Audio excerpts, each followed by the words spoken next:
नमस्कार किसान भाइयों, poultry farming में आप सभी का स्वागत है। आज हम किशोर जी के फार्म पर है।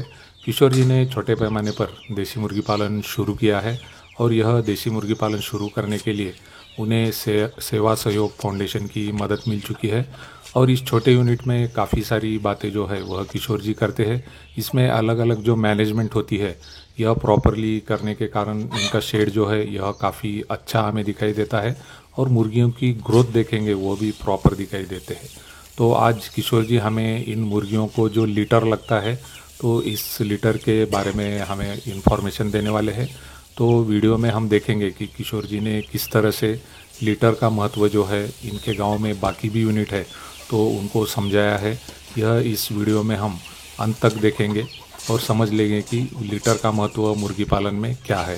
सेवा सहयोग ग्रामोदय प्रकल्पांतर्गत महिला सक्षमीकरणासाठी मिळालेल्या कोंबड्यांचे आज आपण या ठिकाणी कोंबडींना बसण्यासाठी गादी तयार करण्यासाठी लागणारे जे गव्हाचं कुटार आहे ते टाकत आहोत। काल आपल्याकडे डॉक्टर गणापुरे सर हे आले होते। त्यांनी प्रत्येक महिलेला याबाबत सूचना दिलेल्या आहेत की कोंबडींना बसण्यासाठी गादी तयार करावी, जेणेकरून कोंबड्या एकमेकांना टोचा न मारता त्यांना त्यापासून मोठा फायदा होणार आहे। तरी गावातील प्रत्येक महिलेने ज्यांना ज्यांना सेवा सहयोग तर्फे कोंबड्या मिळालेल्या आहेत त्यांनी अशा प्रकारे आपल्या सोयीनुसार कुट्टी असेल किंवा काही झाडांचा पालापाचोळा असेल तो टाकावा। आम्ही आज या ठिकाणी गव्हाची कुट्टी टाकलेली आहे। तरी प्रत्येकाने असा प्रयोग करून खाली कोंबड्यांना बसण्यासाठी गादी तयार करावी। आपण बघू शकता कोंबड्या कशा प्रकारे या ठिकाणी पायाने ते पसरून टोचा मारत आहे। त्यांचा त्याच्यामध्ये व्यायामही होत आहे व मोठा फायदा कुक्कुटपालन व्यवसायासाठी होणार आहे। त्याचप्रमाणे या ठिकाणी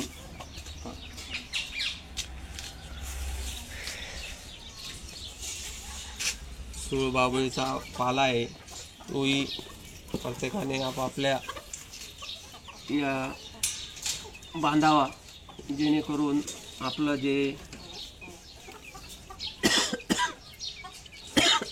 खाद्य आहे ते कमी लागणार आहे।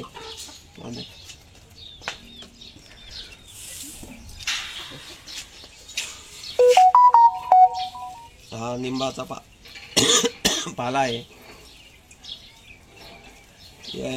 हा पाला खाऊ घातल्याने कोंबड्या आजारी पडणार नाहीत व याच्यापासून त्यांना कॅल्शियमही मिळणार आहे। तरी सगळ्यांनी निंबाचा पाला हा सहज उपलब्ध होतो तो प्रत्येकाने आपल्या कोंबडी खुराड्यामध्ये बांधावा आणि कोंबड्यांना निरोगी ठेवावे।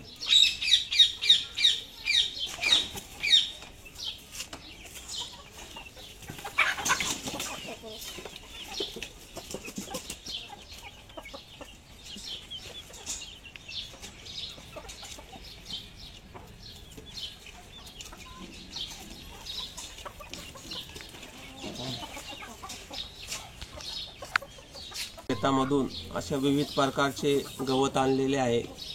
आपण पाहू शकता यामध्ये दादरे त्याचप्रमाणे विविध प्रकारचे गवत आहे।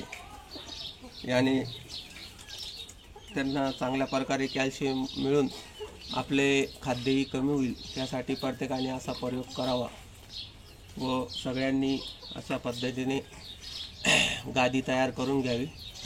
सेवा सहयोग ग्रामोदय प्रकल्प तसेच गुणवंतदादा सोनवणे यांचे खूप खूप आभार की त्यांनी या ठिकाणी असा महिला सक्षमीकरणाचा प्रयोग राबवला। धन्यवाद।